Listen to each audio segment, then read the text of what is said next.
안녕하세요. 서유기 제7회 5일자 주석부터 시작하려고 합니다. 우선 제 강을 보시면 8개로라고 이제 뭐 8개는 건대진 송강강군이잖아요. 그리고 이제 화로를 이제 이 손오공이 이제 화로 속에로 가두죠. 뭐 아무리 죽이려고 해도 죽일 수 없으니까 잡았지만, 그런 이제 노자님께서 8개로 가운데다가 집어넣었죠. 그래서 거기서 49일 동안 있다가 그 여는 틈을 타서 이제 대성이 손오공이 도망가는 거잖아요. 그래서 하늘에서 또 난리 피다가 옥황상제도 안 되니까 서방에 부처님을 모셔다가 이제 손오공하고 내기를, 그 유명한 내기, 손바닥 안에서 못 벗어나는 그 내기를 해서 손오공을 이제 오행산에, 오행산 그 밑에 그 마음의 원숭이 시몬 손오공을 고정시키다. 거기다가 이제 못 도망가게 가둬버리는 거죠. 그래서 이제 그 손오공을 구해주는 사람이 이제 삼장법사가 되거든요. 그래서 제 8회서부터는 이제 삼장법사가 이제 등장하면서 서천으로 경을 가지러 가면서 이제 오행산에서 이 손오공을 구해주는 거죠. 그런 스토리로 가거든요. 그래서 이제 8회서부터 삼장법사가 나와서 이제 본격적으로 이제 가지만 1회에서 7회까지가 이 전체 서유기 100회를 압축해 놓은 거라고 이분들은 또 말씀하시거든요. 그래서 1회에서부터 7회까지 지금 쭉 하는 동안에 이 주역의 그 8괴로를 가지고 설명을 많이 했잖아요. 그래서 1회에서 8회까지가 공부 순서의 제일 깊은 비밀을 누설했다는 거죠. 그래서 이제 그걸 한 다음에 8회서부터는 이제 차근차근 또 그 깊은 비밀을 또 쉽게 풀어서 또 한다는 거죠. 그래서 7회가 이제 요 1회에서 7회 요 마지막, 그래서 아주 중요한 그런 결론적인 부분에 해당하는 거죠. 주역이 그동안 많이 나와서 좀 어려웠을 것 같지만 앞으로도 주역은 그렇게 많이 나오진 않지만 주역이 나와도 앞에 있는 그 원리를 좀 더 깊이 조명한 것 뿐이에요. 그러니까 역사상에 이렇게 주역을 심도 있게 이렇게 설명한 것은 아직은 없었어요. 이 수행에 빗대서 설명한 것은. 오일자께서 말씀하시기를 이것은 결론 짓는다, 맺는다, 맺을 결자잖아요. 상문을 윗글 1에서부터 뭐 6회까지인데 지금 상문이 6회라고 할 수도 있어요. 윗글이니까. 그런데 요 선천진을지기가 나오는 거 봐서는 1회에 이게 첫 번째 등장하는 말이거든요. 그러니까 여기서는 이제 1에서부터 6회까지 모든 위에 있는 글을 결론져서 이제 맺는다 이 말이죠. 그게 뭐냐? 선천진을지기, 이제 모든 핵심이 선천진을지기였어요.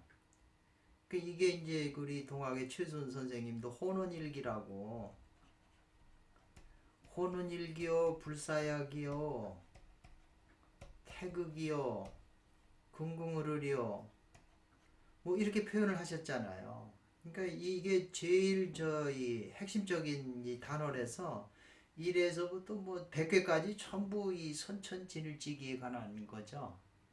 그러니까 굉장히 이게 자세하게 설명이 되어 있기 때문에 그 딴 책에서는 이렇게 설명된 게 없거든요. 그래서 선천진일지기는 요 자는 무엇으로부터라고 그랬잖아요. 무로부터, 요거는 이어준다고 그랬죠 제가. 무로부터 유가 된다 있죠. 아무것도 없는 데서부터 유가 된다. 그리고 또 돌아가려면 유로부터 무로 돌아가는 거잖아요. 반대로. 그러니까 요 구조를 보면 요 우리나라 천부경에 일시무실 이렇게 나오고 일종무정이라고요. 이거 여기가 무가 있잖아요. 무로부터 요 하나가 나온 거거든요. 이게. 그러니까 요 하나는 다시 무로 돌아가잖아요. 그러니까 또 뒤에 일종무정이라고 지금 요 대꾸는 그런 의미가 있잖아요. 그러니까 그 세 개의 그 천부경을 올려놨으니까 거기 더 자세하게 나와 있어요. 이거 한번 참고해 보시고. 그래서 이제 무로부터 요 무로부터는 여기잖아요. 복이 있다 그랬거든요. 무로부터 유 그랬는데 유가 뭐냐? 요 질의 복계라는 거죠. 원래 이렇게 순음이니까 무잖아요, 이게. 근데 유가 있으려면은 요 하나가 나와야, 이 양이 나와야 되잖아요. 그러니까 요게 복계라는 거죠. 질의 복계. 그래서 질의 복계에서 지천 태가 된다 이 말이죠. 이 양이 자라니까 두 개 잡으면 요게 지천 태계가 되잖아요. 요게요. 요게 지천 태계가 되는 거죠. 그래서 지천 태계가 건캐로 되잖아요. 다 자라면 건이 되는 거죠. 이게 건캐가 되는 거죠. 그래서 건계에서 건에서부터 천풍구계잖아요. 다시 극하니까 음이 생기잖아요. 천풍구계 이게 되잖아요. 그래서 구계에서 천지비는 요것도 다 음이 되면 천지비계가 되는 거고, 비계에서 곤이라는 것은 이것마저 다 하면 또 곤으로 되잖아요. 곤으로 가잖아요. 근데 왜 곤 다음에 다시 일양이 생겨서 복이 된다. 이게 이 순환은 변하지 않는 거죠. 근데 이거를 왜 이렇게 하느냐, 이 기작용은 선천진일지기가 하는 작용이라는 거예요. 그러니까 선천진일지기가 이런 작용을 일으키기 때문에 이게 모든 만물에 다 적용이 되고 사람 각자 개인에게도 적용이 된다 이거죠.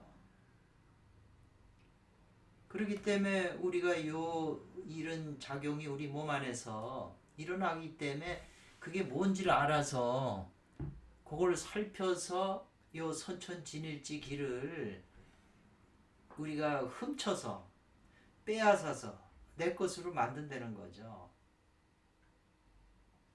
그래서 소유기는 선천진을지기를 이제 손오공을 선천진일지기로 비유한 거잖아요. 그래서 1회에서부터 6회까지 해서 6회에서 손오공을 붙잡았거든요. 완전히 붙잡았잖아요. 그러니까 선천진일지기를 붙잡은 거거든요. 그러니까 내 몸 안에 선천질기를 굴복시켜서 내가 받아들였어도 이렇게만 받아들이기만 해갖고는 안 된다는 거죠. 이거를 이제 화로에다가 집어넣어서 이걸 이제 금단으로 만들어야 되잖아요. 왜냐하면 선천진일지기가 들어와도 몸에 이제 또 음기가 있으니까 환단을 해도 환단에는 음기가 있기 때문에 이제 대단으로 만들어야 된다는 게 앞에서 나온 이론이잖아요. 그래서 이제 요 8개로가 이제 손오공이 들어가는 거잖아요. 그러니까 이거는 순서대로 이 구장춘 지님께서 다 면밀주도하게 이걸 짜서 이렇게 글을 만드셨다는 거죠. 그런 설명이 이제 아래에서 나오게 돼요. 그래서 종종 시시 이 말이잖아요. 끝나면 또 시작하고 시작한다. 이게 뭐냐면 계속 이 12개, 12개 쾌로 막 변화하는 거죠. 세부적으로 하면 64쾌고 더 세부적으로 하면 한두 끝도 없는 변화가 일어나잖아요. 시종, 종종, 시시가 만겁, 오랜 세월이라도 한없는 오랜 세월도 항상 이렇게 존재하는 거죠. 선천진일지기 작용이.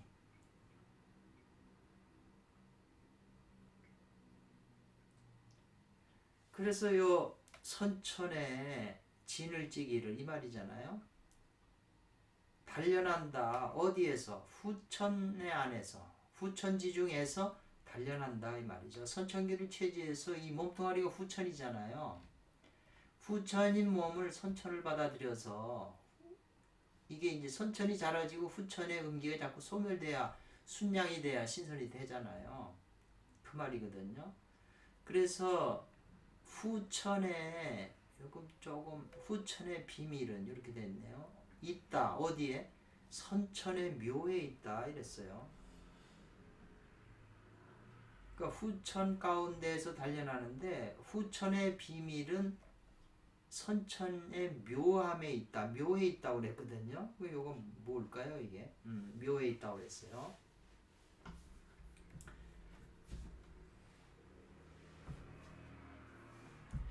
그래서 선사께서 구장춘 지님께서 소유는 이 말이죠. 소유는 뭘 의도하신 바 이 말이거든요. 선사께서 의도하신 것은 이 말이 꾀한 것은 의도하신 것은 후천의 8개와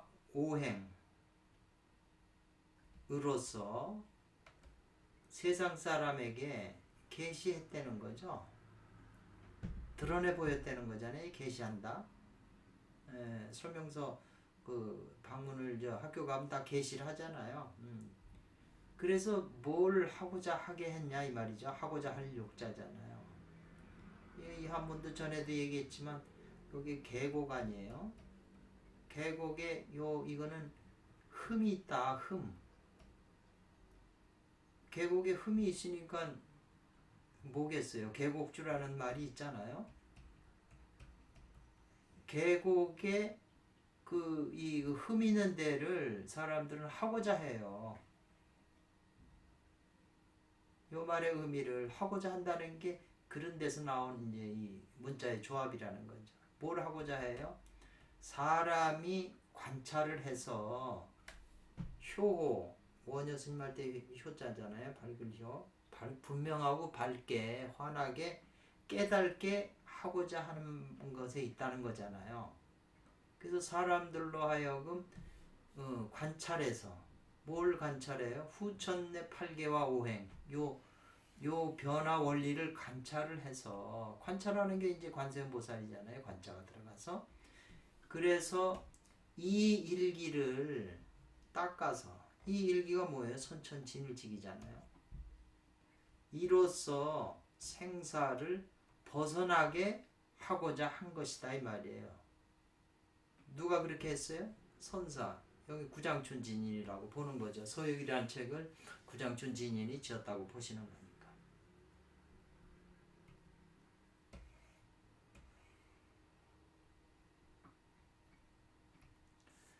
그래서 일의 조상은 이 말이죠. 그걸 무라고 한다. 아까 무로부터 유가 생긴다고 그랬잖아요. 그러니까 무로부터 하나가 생긴 것이잖아요. 이게 유잖아요. 그리고 기운으로 따지면은 쥐의 복계라고 그랬잖아요. 앞에서. 그래서 무에서 하나가 생기고 하나가 쌓여서 10에 이르렀다 이 말이죠. 14, 숫자라는 데 이르렀다. 그것이 바로 음과 양이 유행하는 흘러서 운행하는 순서다 이 말이에요.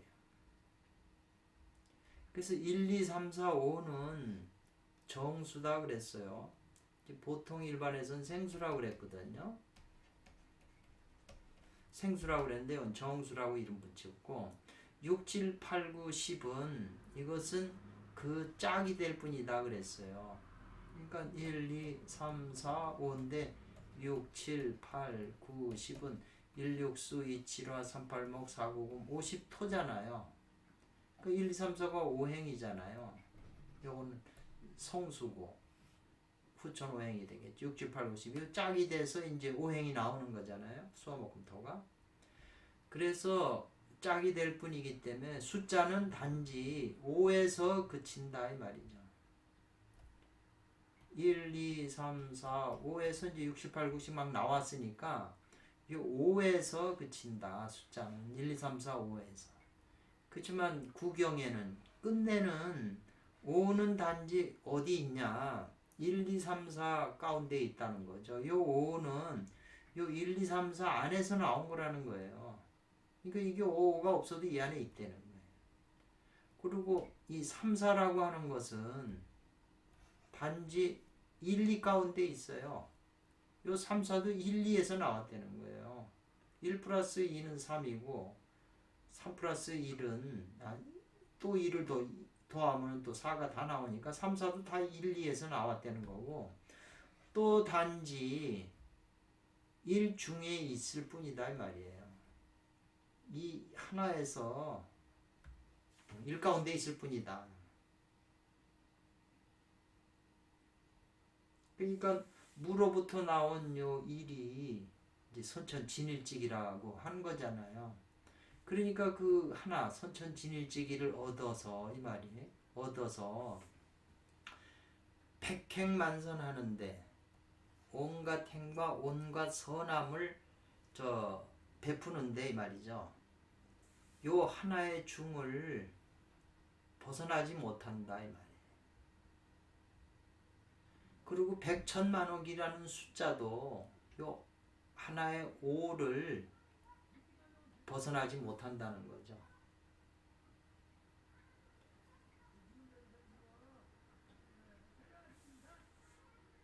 그래서 요 1과 요 5를 이제 강조를 한 것 같으네요.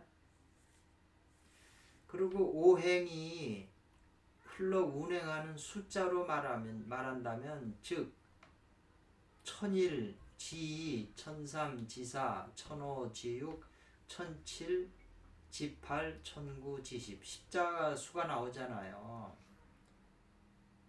저기 천부경의 일적십거하고 뭐 달라요? 같은 말이잖아요. 그리고 음과 양이 대대하는 숫자로 말한다면 이렇게 말하네요. 대대는 이제 서로 이 상대되는 거잖아요. 숫자가. 즉 건일, 태이, 리삼, 진사, 선호, 감육, 간칠, 팔, 곤팔이잖아요. 8개.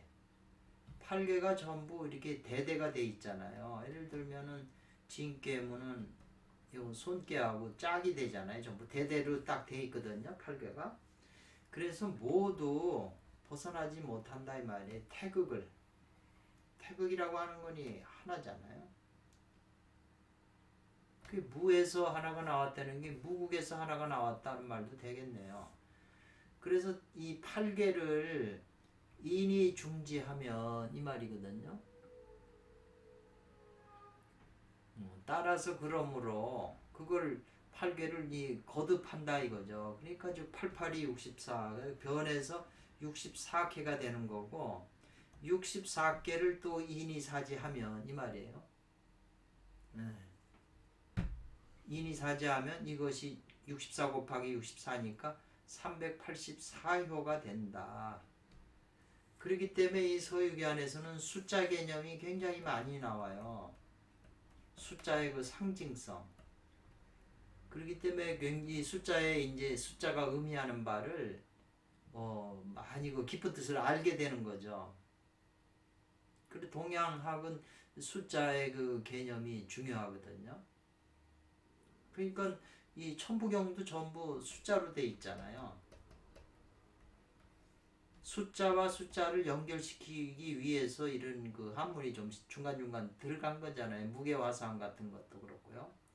전부 숫자를 표현하기 위해서 말을 집어넣은 거잖아요.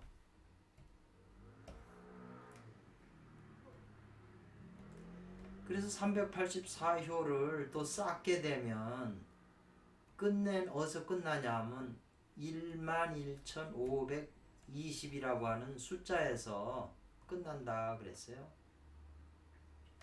그렇지만 11,520이라는 숫자도 모두 벗어나지 못해요. 8개를 벗어나지 못하고 또 8개는 오행을 벗어나지 못해요. 그리고 오행은 음양을 벗어나지 못하고 음양은 또 태극을 벗어나지 못하고 태극은 또 벗어나지 못해요. 무에서 태극이 나왔기 때문에. 그러니까 이 무 속에 모든 게 다 이제 제로라고 표현할 수도 있는데요. 다 있는 거죠. 이런 개념을 이제 가지고 계셔야 된다는 거죠.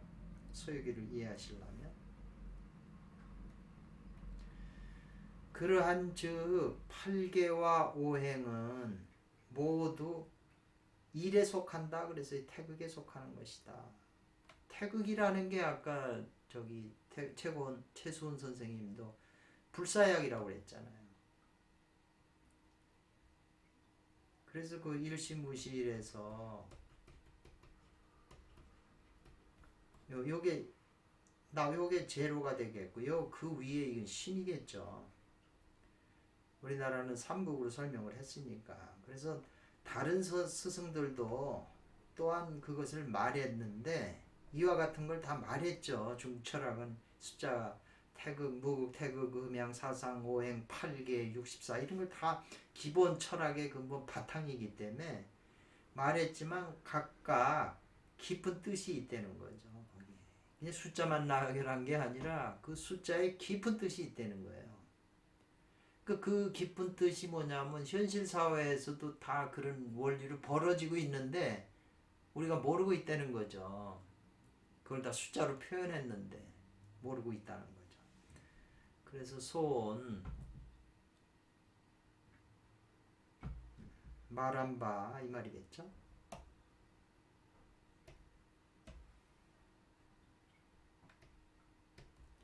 팔계라고 하는 것은 이 말이에요. 팔계라고 말한 것은 욕하고자 한다는 거죠. 수도자에게 돌을 닦는 사람에게 죄 있게 하고자 한다는 거죠. 뭘 있게 해요? 팔계. 아까 팔계가 대대하는 가운데서 이 말했잖아요. 팔계 대대 중에서 팔계 대대하는 가운데에서 이 말이잖아요. 그 근원을 관찰하게 하고자 하는 것이다 이 말이죠. 팔계를 말한 것은 그 팔계가 상대적으로 대대하는 그 가운데에서 그 근원을 관찰하게 하는데 관찰하게끔 하고자 하는 것이다 이 말이죠. 그래서 곧 내가 수편에 첫 번째 그 글에서 청시 하나의 그 그림을 보여준다는 거죠. 보여줘가지고 그것으로서 도를 증거하는 뜻을 이제 그 청했다는 거죠. 청시했다는 건데요. 청자가 분명하게 보여줬다 이 말인데 청한다는 청도 되네요. 청했다는 거죠. 하나의 그림을 보여주기를 왜 도를 증명하는 뜻으로서 청했다 이 말이죠. 그런데 이제 선사께서 구장춘 신성께서 일찍이 이미 여기에서 분명하게 나타냈다. 이 말이 이제 뭘 나타냈냐? 그게 이제 그 말이 그거잖아요. 먼저 밝혔다는 거죠. 뭐를? 팔계로 가운데서. 지금 이 팔계로 안에서, 이 팔계잖아요. 이게 팔계로 안에서 대성이, 손오공이 도망가는 가르침으로 그를 분명히 해줬다는 거죠. 밝혔다는 거죠. 부장춘진이는 이 책에다 밝혔는데 그게 뭐냐면은 7편에 이제 이 화로가 나오잖아요. 팔계로. 여기에서 이미 이제 그거를 밝힌 것이다 이 말이죠. 분명하게 밝힌 것이다. 그러니까 이제 화로가 나오니까 단을 닦는 사람은 이 말이거든요. 솥도 있어야 되고 화로도 있어야 된다. 솥하고 화로가 있어야죠. 옛날 지금 시골에도 부뚜막가 하면은 이렇게 있어갖고 요 밑에다 여기다가 불을 떼잖아요. 나무 넣어가지고. 그리고 여기다가 이렇게 솥을 집어넣잖아요. 솥을 집어넣어서 여기 물 넣고 뭐고 떼잖아요. 그러니까 위에 있는 건 솥이고 밑에 있는 건 화로잖아요. 불 때는. 그래서 위에는 솥이 되고 아래는 화로가 된다 이 말이에요.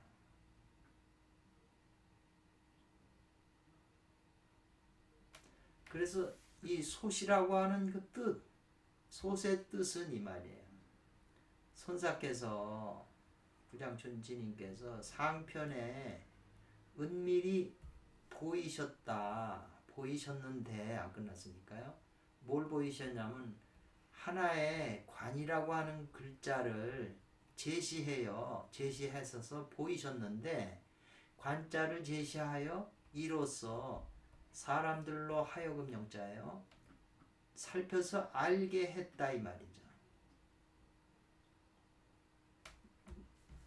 은밀히 보여졌는데 앞에 그래서 이제 그 관자재, 관자 풍지관계도 나오고 관자재, 관음대사라고 그랬잖아요. 관음대사의 관자도 나왔잖아요.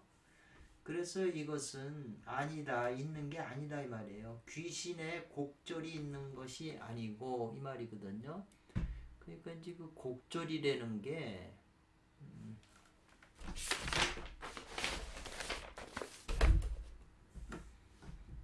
복잡한 그 결정적인 순간에 아닌데 그건 아니고 우여곡절이라는 말이 있어요.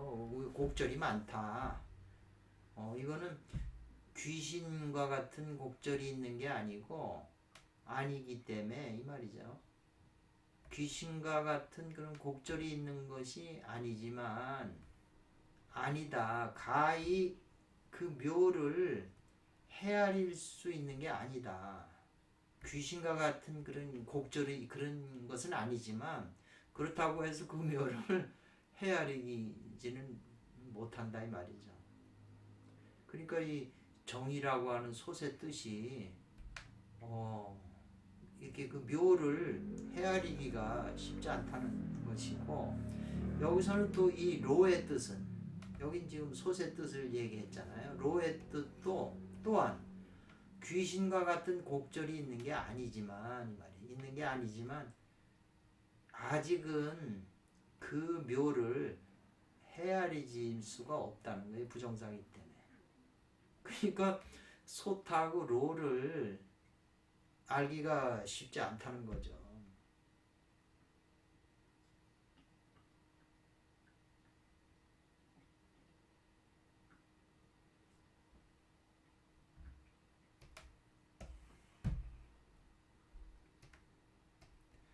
대체로 후천의 8개에 후천의 8개 이랬죠. 후천 8개에 이 말이죠. 그 후천 8개는 후천은 이제 그 후천 8개를 여기 예를 들어 후천 8개는 지금 남방이 화고 북방이 수고 선한방이 곤방이잖아요. 그러니까 불사약이 곤방에 있으니까 선한방으로 항상 가고 주역 전체가 선한방으로 가는 거 항상 그 좋다고 그랬어요. 그 서북방은 이건 건이죠. 그리고 이제 여기는 그 간이 아니고 여기 진이죠. 진아련. 진께 여기는 택계 이렇게 했고 여기는 소음깨잖아요. 손화절. 여기는 간깨. 이게 후천팔계예요. 이게 기감 진태로 이렇게 후천팔계거든요. 근데 후천팔계의 그 선천지기가 엎드려 있다 이랬어요.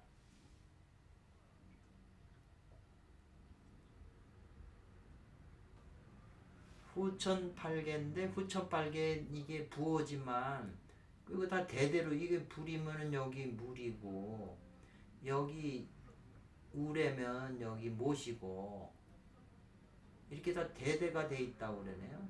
여기 어떻게 이렇게 돼 있을까? 다 대대가 짝이 돼 있다고 그랬는데 이렇게 이거하고 짝인가? 이렇게 짝이고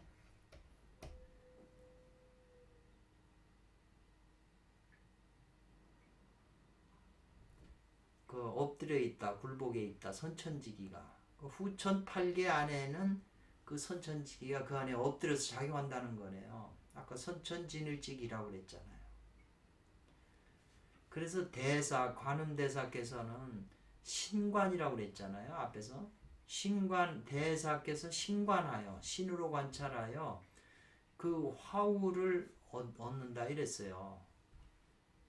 그러니까 이제 화우는 선도의 이제 그 용어인데, 불의 작용, 결정적인 순간에 이제 불이 얼마나 세던가 또 얼마만큼 시간을 하느냐는 게 이제 화우라고 하는, 밥을 할 때도 불 조절을 해야 되잖아요. 불의 상태를 잘 조절해야 밥이 되듯이 그 화우를 얻었고, 노군은, 태상 노군께서는 이미 이거예요.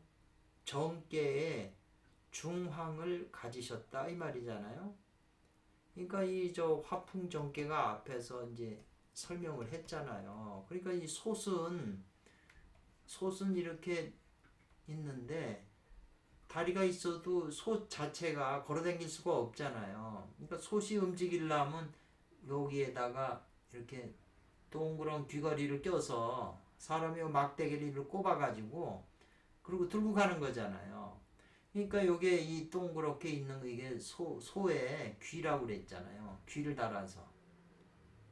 예, 그것이 바로 이제 솥의 중항을 가졌다. 그래서 그 태상노공께서 팔뚝에서 둥그런 이 중항 이거를 갖다가 천상에서 던져가지고 대성의 선천의 영을 던져서 친 거잖아요. 던져서 칠격자잖아요. 그러니까 선천의 영을 쳤다는 거죠. 이 소태 이걸로. 이 금강탁이라고 그랬어요.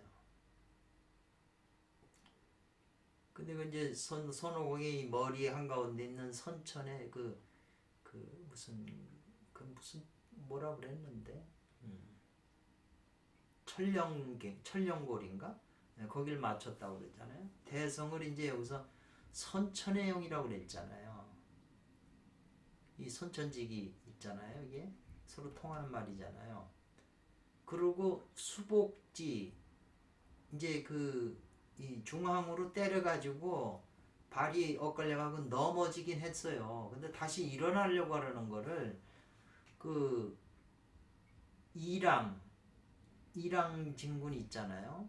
이랑진궁의 그 세태 작은 개죠. 작은 개라고 번역이 돼 있어요. 이 개라고 하는 거는 술토잖아요. 개술자. 이건 토거든요. 토는 진토잖아요. 그래서 진토로 이렇게 물어버렸거든요. 일어나려고 그래. 다리를 물으니까 이제 꼼짝없이 또 움직이지 못한 거잖아요. 손오공이. 그래가지고 이제 굴복시켜서 거두었다는 거잖아요. 그러니까는 그 이랑의 진성 이랑의 그 작은 개들의 그 진토가 그 작은 개들이 무기가 되잖아요. 무기를 이용해서 그 굴복시켜서 거두었다는 거죠. 그래서 움직이지 못하게 했다는 거죠. 이것이 무엇과 같으냐? 마치 내가 공중에서 날아서 토끼를 확 낚아채잖아요. 잡을 박지 않으니까 그와 같다는 거죠. 그래서 손오공이 이렇게 잡혔다는 거죠.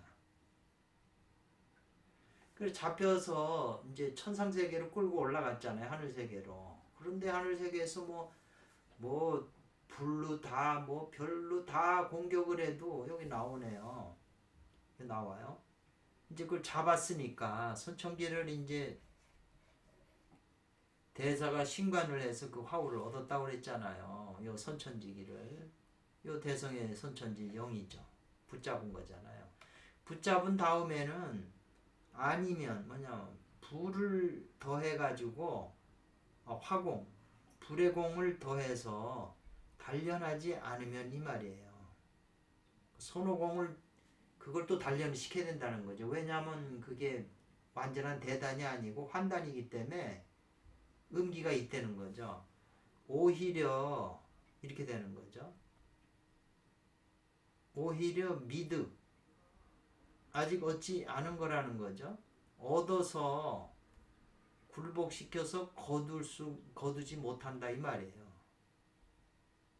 화공으로 단련을 해서 내 것으로 만들어야지, 화공으로 단련하지 않으면 그놈이 손오공이 말을 안 듣는다는 거죠. 선천지기를 이미 붙잡았어도. 우리가 수행을 해서 이 선천지기의 비밀을 알아서 분명히 우리에게 작용을 하거든요. 자기가 느껴도 이게 뭔지 모르는 거예요. 그리고 너무 미세한 데서 일어나기 때문에 우리가 감지를 잘 못해요. 그러니까 스승이 이 비밀을 알려줘야 우리가 그래 알아서 이제 그거를 착공할 수가 있는 거죠. 하수에서. 그런 게 없다 그러면은 누가 이런 신선이 될 수 있고, 유일명 선생님이나 오일자 같은 분이 어떻게 이런 걸 알고 자기 수행을 해서 그 경지까지 올라가셨겠어요. 그리고 쉽고 간단하다고 그랬거든요. 이제 표현은 이렇게 어렵게 막 하지만 실제 알면 간단하고 쉬운 거거든요. 그걸 알아가지고 이제 습득을 해서 체질화 시키는 게 어렵겠지만 그 원리나 뭐는 쉬워야 할 수 있는 거지. 어려우면 누가 어떻게 해요? 못하는 거지, 아무도. 그러니까 화공을 더 해야 되는데, 그렇지만 그 화가 화공한다는 불이 이건 또 아니라는 거예요. 뭐냐면 일체의 범화, 속세에서 뭐 장작되고 이런 불 이런 게 아니고 아울러서 화나 뇌 이 부라고 그랬거든요. 천상세계에 그 내부하고 화부가 또 따로 있어요. 내부에서는 이제 벼락 같은 걸 치는 거죠. 화는 이제 불을 지르는 건데, 내부 화부하고 뇌 이부에 불러서도 소득 면강제복이라고 그랬거든요. 면강, 그러한 불로 억지로 그 굴복 시켜서 다스림을 얻는 바가 아니다 그랬어요. 그러니까 이 손오공은 그런 선상에 있는 불 가지고는, 아니면 세상에 있는 일체의 불이나 천상에 있는 이런 불 가지고는 그걸 어떻게 제복시킬 수가 없다는 거죠. 왜냐하면 화공으로 하지 않으면 안 되니까. 그래서 이제 이렇게 해보니까 안 되니까 옥강상제한테 얘기하니까 이제 태상노군이 그러면 자기가 가지고 있는 8개로 가운데 혼 진화가 있다는 거예요. 진짜 불이. 반드시 8개로 가운데의 진화를 의지해서 빌려서 비로소 가히 단련을 해가지고 단을 맺을 수가 있습니다. 그랬어요. 단을 맺는다는 거예요. 단을 이룰 수가 있습니다. 그러니까 이제 태상노군이 가서 이제 데리고 가서 8개로 안에다 집어넣는 거죠. 그러니까 여기 이제 진화라고 나왔잖아요. 자양진인의 오진편에 말하기를 자연이 있어서, 스스로 있어서 천연한 참된 화우가 있으니 어찌 반드시 시탄 및 치워하겠느냐는 것이 바로 이 뜻이다, 이것이다 라고 그랬거든요. 땔감을 더하고, 우리는 뭘 떼려면 땔감 나무 해야 되잖아요. 그리고 또 바람을 불어줘야 불길이 세지니까 그런 게 할 필요가 없다는 거죠. 자연이 천연한 진화가 있다는 거죠. 그것이 바로 이것이다. 고로 편수에 화부나 뇌부의 모든 신들이 손오공을 어떻게 해봤지만 모두 다 손오공을 손상시키지를 못했다는 거죠.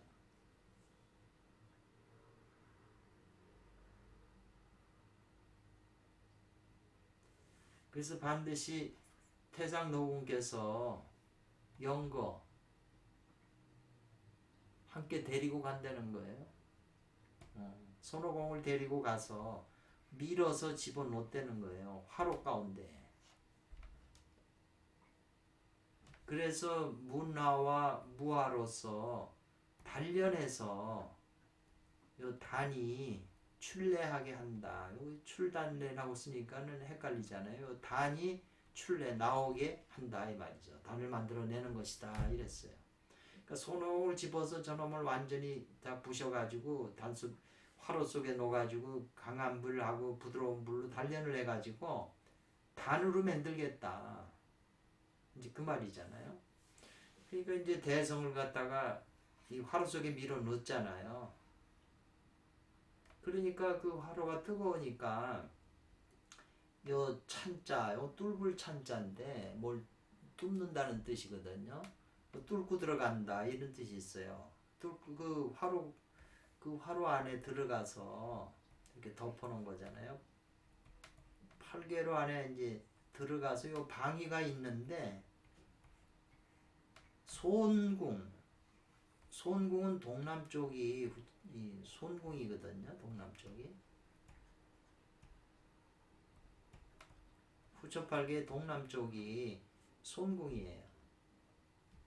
뚫어서 손궁의 그 자리 아래에 그 해치고 들어가서 있었다는 거죠. 그쪽 방향 아래.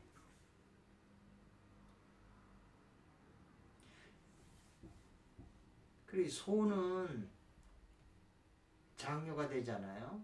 여자니까 부드러운 도다 이 말이죠. 이것은 밝힌 것이다. 뭘 밝혀요? 땅 가운데로 들어갔다는 거잖아요. 누가? 문왕이 들어가서 유리라고 하는 그 고울에, 이 리자가 조금 이상하네. 유리라고 하는 고울에 이 죄수로 갇혀 있는 그 모습을 밝힌 것이다 그랬어요.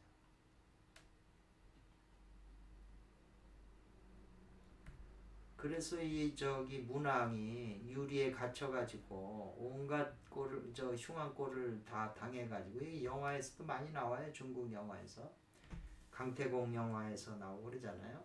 오직 유순이라고 나오잖아요. 유도라고. 소는 유도고 그 다음에 이제 손지 겸손한 뜻 겸손할 겸자네 손자네요.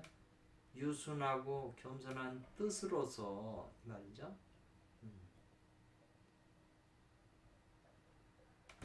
그래서 이로써 선천팔계를 이제 설명한다 이 말이거든요. 그러면 이에 끝내는 손상이 없다 이랬어요. 그러니까 팔계로 들어가서도 그 손방 쪽에 거기 가서 쭈그리고 있으면 위험이 없다 이런 지금 또 실제 그렇게 글루가 있었고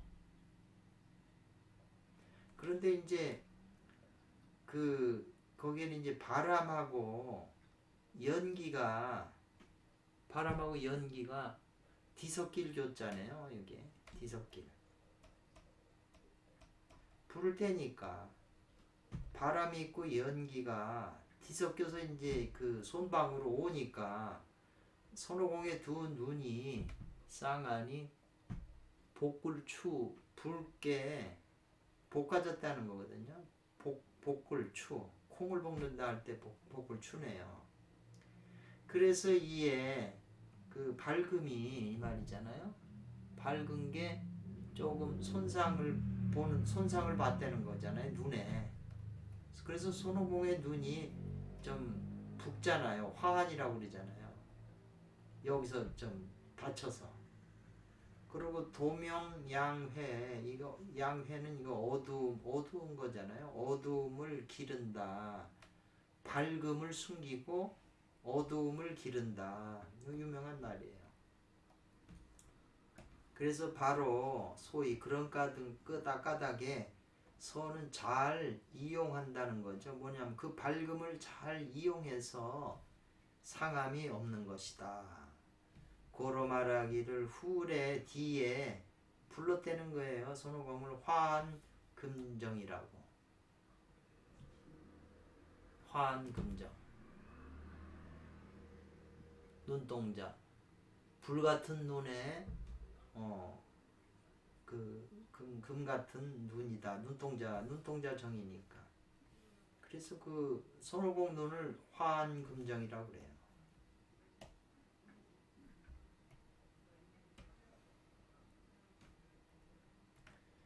그래서 이제 미칠 때 어느 상태에 미칠 때 화후가 문무의 화후가 모두 완전함에 이제 미칠 때 손오공을 이 화로 속에 넣어가지고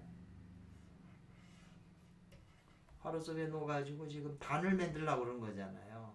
완전히 분해해가지고.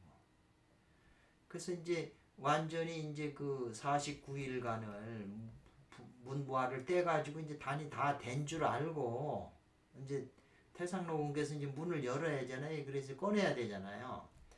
그 화우가 이제 완전히 갖춰진 줄 알고 호련히 어느 하는 날 하루에 그 화로의 뚜껑을 열고 이제 단을 끄집어내려고 그런 거죠. 그러니까 이걸 이제 끄집어내려고 문을 여니까 소리가 삐걱 나잖아요. 그러니까 손오공이 단지 청득 드덧대는 거죠. 뭐냐면 화로의 그 머리 쪽에서 화로의 여기 입구 머리 쪽에서 문 여는 소리가 울리는 걸 들었다는 거예요.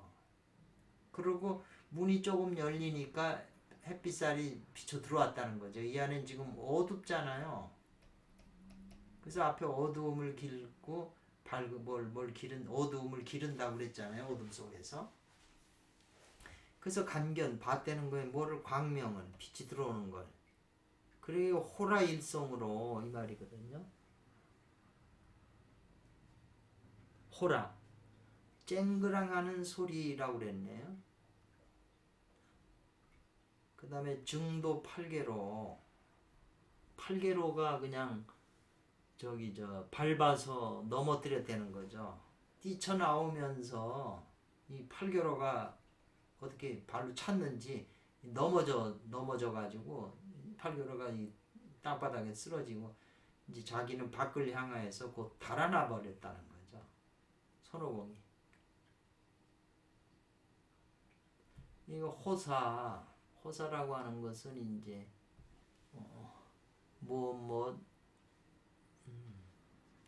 마치 무엇과 같다는 뜻이거든요. 뭐냐면 백의 백호잖아요. 흰호랑이의 그 이마잖아요. 네. 흰 이마가 흰 호랑이. 이마가 흰 호랑이 있고 그 다음에 독강용 뿔이 하나인 용과 같아 마치 이랬어요. 그래서 이와 같이 지금 호랑이하고 용호 이상을 이 말이잖아요. 합해서 하나가 되게 한 것이다 이 말이죠. 용과 호랑이가 음양인데 이건 양이고 음이니까 하나가 돼야 태국으로 되잖아요. 음양이 하나로 된 것이다. 합해서 하나가 된 것이다 이 말. 그러니까 요런 원문에 이런 뜻이 있기 때문에 그게 바로 요런 뜻이다. 그러니 이런 소설을 어떻게 쓸 수 있겠어요? 그런 것까지 다 생각하면서. 그러나 작자는 그걸 다 의도하고 부정천진인 그분께서 쓰였다는 거예요. 근데 그런 걸 내용을 모르면 이런 내용을 모르고 어떻게 또 쓸 수가 있겠어요? 설사 그렇게 썼어도 아무도 우리 보는 사람이 또 그런 내용을 모르면 그걸 해석할 수 있겠어요? 그렇기 때문에 역대에서 해석해 내려온 사람의 해석이 다 문제가 있었고 5일자 해석하고 지금 5원자 해석만이 이렇게 하고 있어요. 그니 대부분 현대 연구하는 사람이나 옛날에 연구했던 사람이 이 두 분의 지혜에 따라갈 수가 없어요. 그리고 이 안에 비밀이 숨어 있기 때문에 그거를 아는 사람이나 이게 이제 깊이 파고 들어갈 수 있는 거지. 그걸 몰라서는 이게 무슨 말 하는지 알 수 있겠어요. 그러니까 제가 이렇게 주석서를 보더라도 거의 다 용어 해석에 불과하지요. 깊이 있는 해석은 지금 별로 없고 이 두 분 주석이 그래도 제가 최고라고 생각하고 저는 진짜 대단하시다. 그래 아마 인류 역사상 이렇게 서유기가 위대한 책이면서도 이런 깊은 뜻을 지니고 있는지를 누가 알겠어요. 죽을 때까지 모르는 거죠. 그래서 이제 이게 밖을 향해서 이제 달아나잖아요. 손오공이. 그러니까 노군이 태상도군이 그 달아나는데 그 옆에 저 이 화로를 지키던 사람들도 다 얻어맞고 쫓겨나는데 이제 태상도군이 이제 등을 잡는 거죠. 못 도망가게. 근데 이제 노군이 이제 등을 잡으니까 요 솔려 그랬는데 팔로 뿌리치더라 이 말이거든요. 뿌리친다. 손오공의 등을 잡으니까 손오공이 팔을 뒤로 쳐가지고 뿌리치면서 달아나니까 뿌리치는 힘이 강한지 이게 이제 여기 여기 파를 솔솔솔 쪼개 뭐 콩나물국에 집어넣잖아요. 심어놓은 파가 이 말이 거꾸로 심어요. 도자는 거꾸로 심은 파같이 있잖아요. 파처럼 그냥 맥이 없이 저 태상노곤이 쓰러졌다 이 말이거든요. 번역은 그렇게 돼 있어요. 확 뿌리치니까 선호공이. 그래서 그 태상노곤의 그 몸을 벗어나 이제 달아난 거죠. 선호공이. 못 잡은 거죠. 오호라 묘하도다 신비하도다 이 말이거든요. 그러니까 이 노군이 등을 딱 잡았는데 손오공이 팔을 뿌리치면서 도망가니까 노군이 그냥 거꾸로 심어놓은 이 파처럼 그냥 휙 쓰러지더라 이거예요. 그러니까 앞에서 태상 노군이 요 가지고 뭘 솥의 그 귀걸이를 가지고 여기 금강탁이잖아요. 자기 팔뚝에 껴있던 금강탁 그 솥의 귀를 가지고 때려서 맞췄다는 거예요. 어디 손오공의 그 천령계라고 하는 이 머리에 한가운데가 천령골이거든요. 거기를 갖다 때려 맞춰갖고 손오공이 그냥 깜짝 놀라서 발을 헛디뎠잖아요. 발을 잊어먹었다는 게 헛디뎠잖아요. 그래서 자기 발이 꼬여갖고 넘어진 거를 개가 물어서 지금 붙잡은 거잖아요. 그런데 앞에서는 여기잖아요. 앞에서는 지금 대성을 이렇게 잡았는데 손오공이 엎어졌잖아요. 근데 여기서는 태상 노군이 거꾸로 심은 파처럼 쓰러지고 손오공은 몸을 벗어났다는 거죠. 탈신했다는 거잖아요. 몸이 팔교로에서 벗어났다는 거잖아요. 그러니까 앞에 이것은 금단이 순순히 들어갔다 솥으로 들어가서 태가 맺어지는 것이다 이 말이잖아요. 왜 붙잡혔으니까 그 화로 속으로 들어갔잖아요. 그래서 거기서 이제 태가 맺어지는 거고 지금 여기서는 바로 금단이 다 익어가지고 거꾸로 화로에서 나가서 이 말이죠. 나가서 태를 벗어나는 것이다 이 말이죠. 그러니까 이게 뭐냐면 선도 공부가 하단, 중단, 상단이 이게 3단계가 있는데요. 하단에서 단을 만들어 갖고 동맥으로 돌려서 중궁에 들어가서 이 중궁을 갖다가 지금 8개로라고 지금 설명하는 것 같아요. 그래서 여기서 자라가지고 지금 벗어나서 뛰쳐나갔다는 거잖아요. 그래가지고 이 탈퇴됐다는 거예요. 머릿속으로 해서 애가 나오듯이 나왔다는 거예요. 지금 그걸 설명하는 거거든요. 이 오일자 선생님은 이제 그렇게 본 거죠. 그리고 정통적으로 다 이런 논리를 가지고 있어요. 거기에 맞춰서 지금 설명한 거예요. 이 스토리의 내용을. 그래서 선사께서 이제 구장춘 지님께서 이 서육이 이번에는 시가 많이 나와요. 시가 많이 나오거든요. 그래서 혼원체 지금 이제 요 탈퇴한 거잖아요. 예, 이 머릿속으로 이제 태를 벗어났잖아요. 중궁의 태, 도태된 게 벗어난 거니까 이 혼원체가 바로 선천과 합한다는 하나의 시로서 바로 형용했다는 거죠.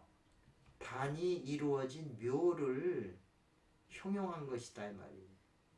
그래서 요 혼원체 정합선천 이제 그 앞에 나오는 구절에 그 한 시가 있는데 이 글자마다 다 모니주라는 거죠. 보물이라는 거죠.